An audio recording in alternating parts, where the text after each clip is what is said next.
Sampler.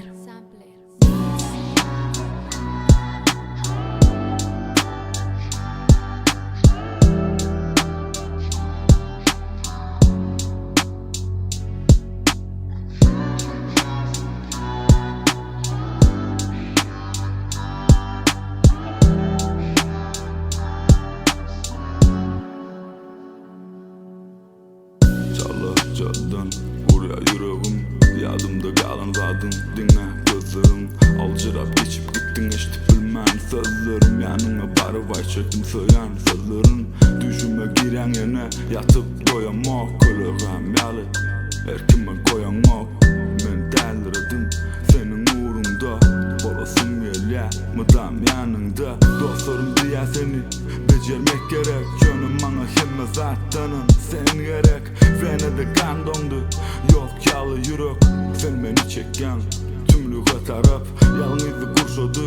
Gözlerim yaşta, bilmedim nerelerde bugün aramızda işte. Bitvilen gidip dur, yüreğimin pulsu. Mental kapitan, yükledem o kursu.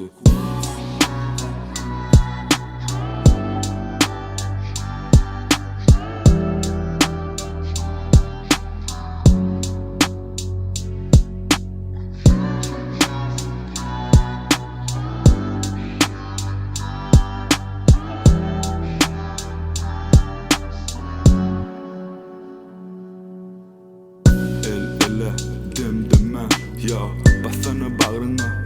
Yıllat beni sensiz geçen her günlerim. Yıllara uzar sonunu İslam ok. Hikayemesin doğam. Otursam tursam gözümümde sen keşfin. Uzun saçların, garıcı gözün.